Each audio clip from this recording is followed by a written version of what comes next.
Hello everyone. My name is Kenji Omori. After retiring from Hosei University 6 years ago, I am now an emeritus professor. About 20 years ago, together with Professor Kunii, I founded the School of Computer and Information Sciences at Hosei University. It has become a precious memory for me now.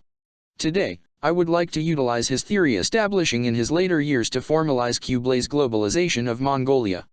I am sorry that today's speech is quite far from the field of computer graphics with which you are familiar. This speech, however, would be valuable to show that his theory is applicable for many areas of not only computer and information sciences but also humanities and social sciences. Professor Kunii's theory is called an incrementally modular abstraction hierarchy. We will call it the IMAH in simplified form. This theory is an advanced design method for designing a new digital society, which Professor Kunii named Cyber World by predicting what the development of computer science has brought. It is comparable to the philosophy of the French post-structuralists like Foucault, Deleuze, and Derrida. The distinctive feature of the IMAH is the design flexibility provided by its hierarchical abstraction. Online transactions and social networking are now commonplace. However, their development was not an easy task, and it took a lot of trial and error. Their realizations began with a vague idea. The idea was gradually put together into something tangible by repeating the process of concretizing or abstracting it. The IMAH fulfills these requirements with its flexible design method. The abstraction hierarchy with which the IMAH provides an innovative design method has the indispensable feature that properties defined at a higher level of abstraction hold at any lower level. We call this invariant preserving, and it allows for reliable, stable, and flexible design. The IMAH consists of 7 hierarchical levels. The highest level is algebraic geometry, called homotopy, which has a high mathematical abstraction level. The lowest level is the on-screen presentation in computer graphics. Between them, he filled in the gaps with set theory, topology, adjunction space, cellular space, and geometry. In this study, I have added category theory to the homotopy level. This improvement reflects recent trends in mathematics and makes Professor Kunii's theory stronger and more practical. Let's move on to the formalization of Kublai's globalization. We will start with a short history of the Mongol Empire. Temujin was born around the beginning of the 13th century in a region of Mongolia, and after unifying Mongolia, he controlled almost the entire steppe region of Eurasia. This vast area stretched from the Caspian Sea in the west to Bohai Bay in the east. Temujin became emperor, called the territory the Mongol Empire, and referred to himself as Genghis Khan. He attributed his success to his highly mobile decimal military organization called Mingan, which supposedly originated with the Kitai tribe. The Mongol Empire consisted of several nations, each of which was called Ulus, and the leader of Ulus was called Khan. The Ulus is recursive, so Mongolia, the unity of several Ulus, is also Ulus. Genghis Khan's grandson, Kublai Khan, was the 5th emperor of the Mongol Empire. He defeated the southern Song dynasty. Until then, the Mongol Empire ruled the steppe region where the people lived as nomads, as did the emperors preceding him. Therefore, he was merely the leader of the nomadic people. After the war, he expanded his territory from Mongolia to China and set up a new Ulus, the Yuan. However, China, the new region to be ruled, was inhabited by farmers. Their lifestyle was different in many ways from the nomads.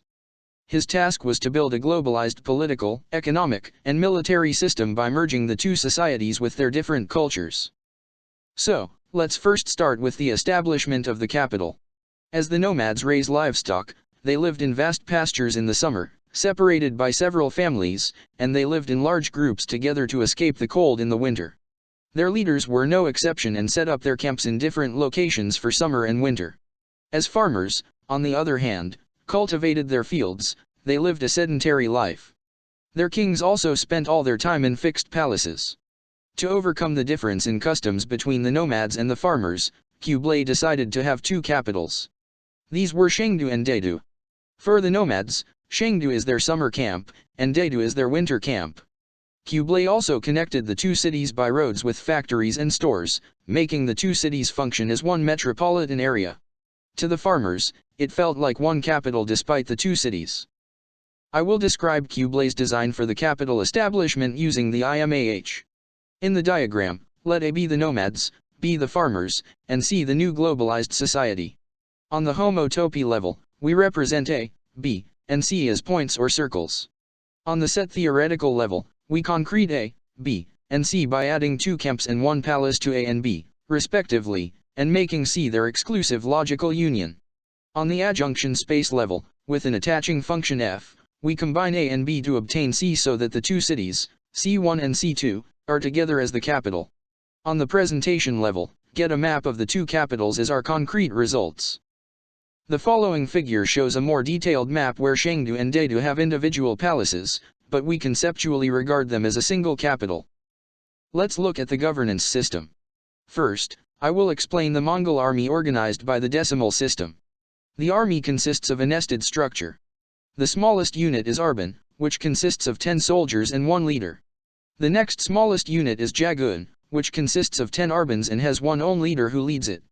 Thus, the Jagun has 100 soldiers, 10 Arban leaders, and 1 Jagun leader.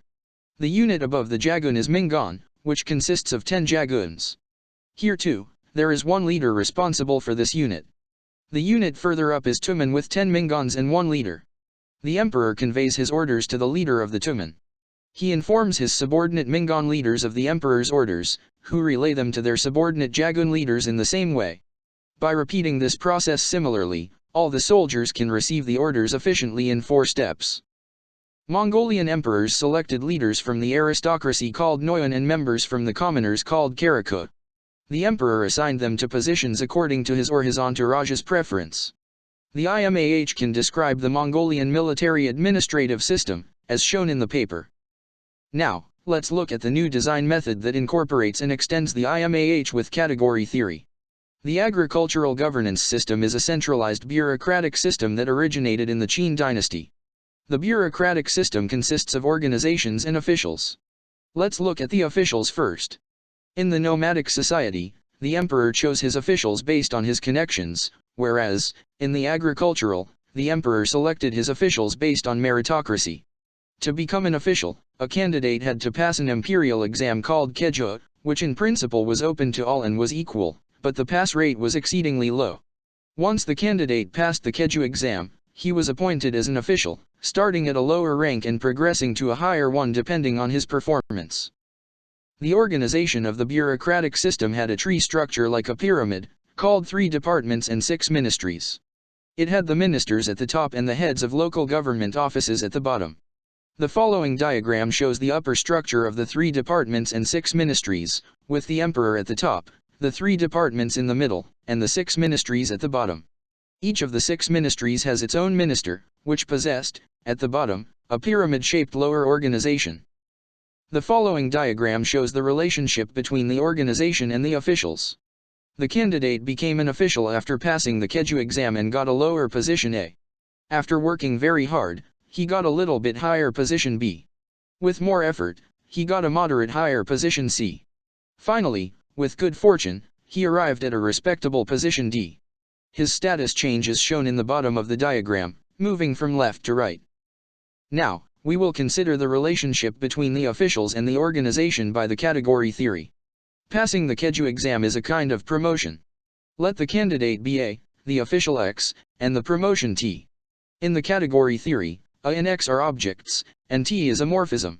For passing the exam, T maps A to X, and for the promotion, T maps X to X. A category with such a character is a monad. Since the organization has a tree structure, we can express this in terms of F algebra.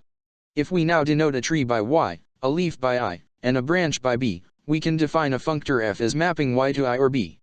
Note that B is a compound of trees. If we join the organization and the officials with the attaching function, we get the bureaucratic system as shown in the figure. Because F algebra is a kind of monad, the organization and the officials have a high affinity, so it is easy to attach them. You can check it by my paper. Let's move to today's goal. Kublai was required to remove the conflict between the nomadic and agricultural societies and create a global state integrating the two. He achieved this by preserving the framework of the bureaucratic system and replacing the officials with military leaders close to him. Kublai organized Kishing, inheriting the Noyan. The Kishing was a group of the leaders for the imperial guard. Therefore, the governance system of Kublai can be represented by attaching the Kishing and the organization. We can implement Kublai's governance by using the programming language Haskell. When using the category theory, the programming language implements the design at the presentation level. Let's look at the program list. Since the Keshik is the group of military leaders close to the emperor, we define the Keesing by a set described as type Keshik. Since the organization is an F-algebra, we define it by an algebraic data type as data bureau. It realizes the functor F-emperor appoints members of the Keesing to the organization. Type variable binding with bureau and Keesing realizes this appointment. For details, please refer to the paper. The bureaucratic system of the agricultural people was stable in its ability to combine the organization with the officials, while the hybrid system adopted by Kublai was fragile. To avoid this, they often relied on Kublai's leadership. After Kublai's death, this system began to fray, and the UN headed for destruction. Summary. Applying Professor Kunii's design theory to the field of history, I redesigned the globalization achieved by Kublai. For the design of the two capitals, I used the traditional Imah, and for the governance, I used the new Imah, which incorporates category theory. Through these efforts, we were able to demonstrate that we can theoretically design Kublai's policies. In the future, I would like to apply this method to various fields in the arts and social sciences. Now, let me end this speech by adding an episode. Professor Kunii once explained to me that the speed of information transmission is proportional to the size of the territory. He also mentioned that when he lectured this story to the history professors at Berkeley, they appreciated his talk very much. His story also inspired me to write this paper on formalizing the globalization of the Mongol Empire, which had a vast territory supported by an efficient postal system. Therefore, I would like to dedicate this paper to Professor Kunii. Thank you, Professor Kunii, for all your help and support over the years. I will conclude my talk today. Thank you all for your attention. In addition, to create this video in a short period, I have used speech synthesis. Thank you very much for the new technology. Again, thank you all very much.